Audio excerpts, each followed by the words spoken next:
צהריים טובים. הנה שוב אנחנו נפגשים בפינה של פרשת השבוע, והפעם אנחנו בפרשת ויגש, הפרשה לפני האחרונה של ספר בראשית. אז במה דנה הפרשה? לפני שאני אתחיל, אני רוצה לדבר רגע על הסיום של פרשה הקודמת שדיברנו עליה, כי זה קשור. אם אתם זוכרים, בפרשה הקודמת, אחיו של יוסף יוצאים לכיוון ארץ כנען בחזרה אל אביהם כדי להביא את בנימין. ויוסף ביקש מהמצרים להניח בתוך השקים שלהם את כל הכספים שהם שילמו עבור המזון, וכן להניח את גביע הכסף בשק של בנימין. אוקיי, אז הם עוצרים אותם, מחפשים בשקיהם ומוצאים את גביע הכסף, ואז הם מאשימים אותם בזה שהם לקחו את גביע הכסף וגנבו את גביע הכסף. ואז הם אומרים, אנחנו לא מבינים, אנחנו לא גנבנו שום דבר, אנחנו לא מבינים איך זה הגיע לשק הזה. ואז יוסף מתנה את זה שאותו אחד שנגנב ממנו, שנמצא בשק שלו הגביע, אמור להישאר פה ולהישאר להיות העבד שלי.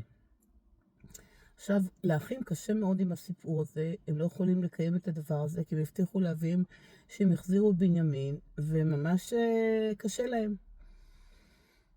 אז מה קורה בפרשה הזאת?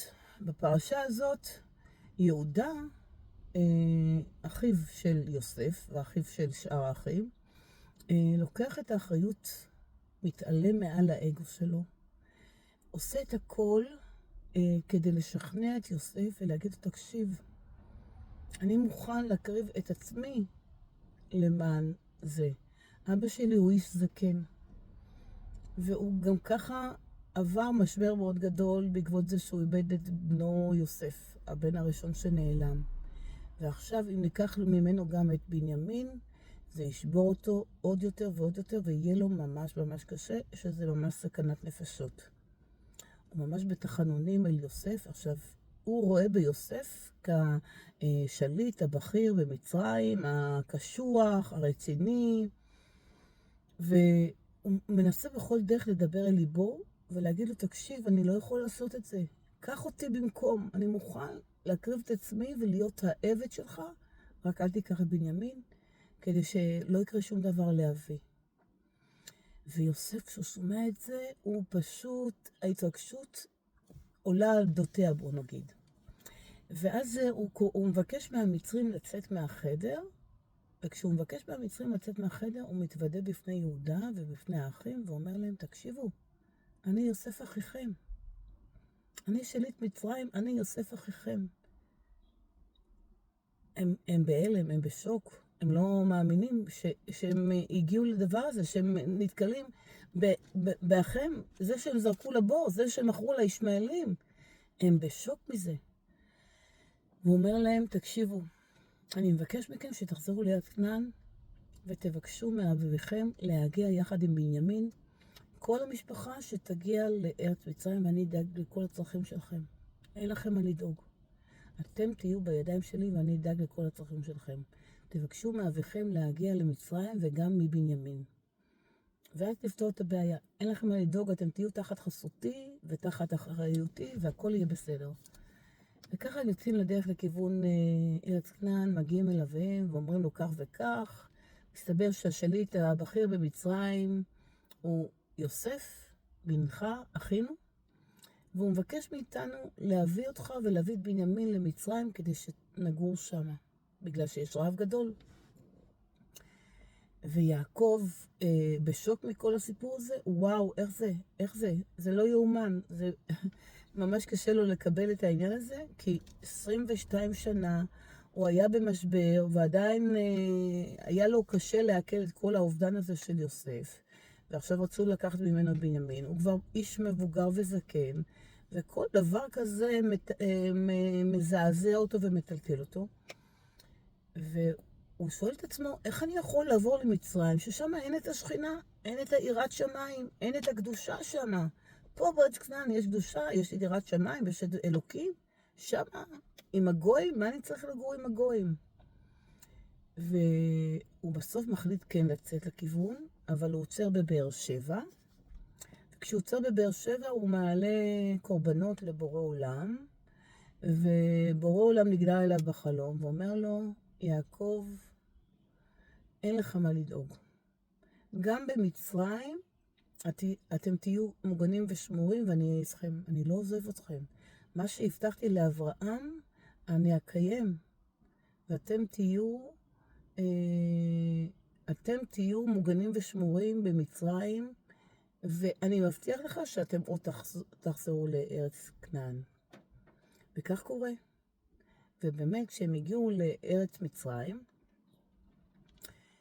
הפגישה של יוסף ואחיו, ויוסף ובנימין, ויוסף ואביו, גורמת ליוסף לבכות בכי. זה כאילו כל הרגשות שהוא הסתיר או הדחיק במשך 22 שנה, כשהוא רואה את אביו, הוא בוכה בכי עצום וגדול, ומחבק אותו, ואומר לו, ברוך הבא, אבא, ברוכים הבאים, בנימין, אבא, אני אוהב אתכם, איזה כיף שאתם פה. והוא דואג לכל הצרכים שלהם, והוא מבקש, הוא שולח את האחים לפרעה, ופרעה מעניק להם את ארץ גושן, שהתגוררו שם, ושם בסך הכל כל הקבוצה הזאת שהגיעה עם יעקב, בסופו של דבר הם היו 70 נפש.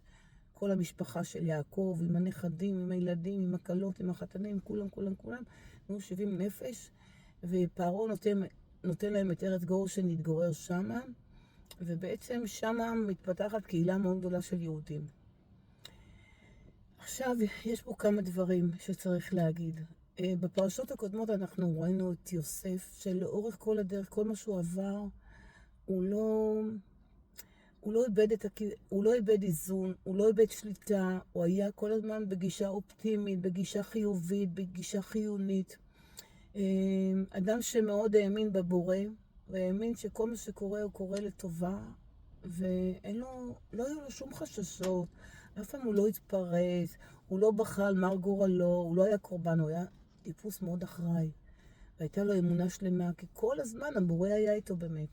ופה אנחנו נתקלים בדבר נוסף, שלא הייתה בו טיפה של נקמה באחים, שכאילו גרמו לו לכל מה שקרה, המחירה והזריקה לבור והמחירה שלו לישמעאלים וזה שהוא הגיע למצרים. הוא לא הייתה לו שום נקמה באחים, הוא לא חיפש איך להרע ולפגוע בהם בגלל מה שהם עשו לו. וזאת גדולה עצומה שאפשר ללמוד ממנה, כי בינינו יש הרבה משפחות עם קונפליקטים משפחתיים על כל מיני נושאים, והאגו משחק שם תפקיד מאוד משמעותי, ופה יוסף מלמד אותנו להיות מחובר לקול הנשמתי, לניצוץ הנשמתי בתוכנו, ולא לכל האגו. כל האגו זה קול שהוא לא קול הנשמה. וכשאנחנו מחוברים לקול הנשמתי, אז האגו לא משחק תפקיד. וגם לגבי יהודה מתעלה מעל האגו, מוכן להקריב ולוותר על עצמו ועל האגו שלו ועל הצרכים שלו ועל האינטרס שלו, להקריב את עצמו למען אחיו.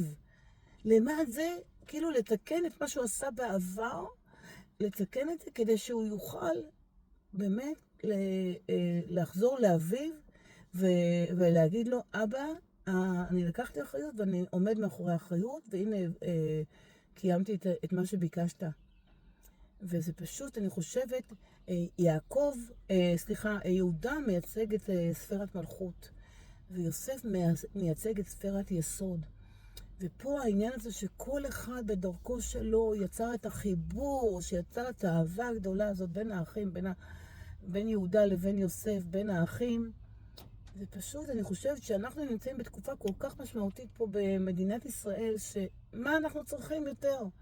רק אחדות בינינו. אם כל אחד יפעל כמו שיוסף פעל, כמו שיהודה פעל, ויתעלם מעל האגו שלו, ויחשוב על האינטרס הגבוה, האינטרס הנשמתי, שבורא עולם, מה הוא רוצה? שנהיה באחדות, שנפעל מתוך ואהבת לרעך כמוך, שנהיה אחד למען השני, ולא מתוך אינטרס, אלא באמת מתוך כוונה להיות שם בשביל האחר, כמו שאני בשביל עצמי. אז זהו להפעם, נתראה בסרטון הבא, בשבוע הבא, תודה רבה, ביי.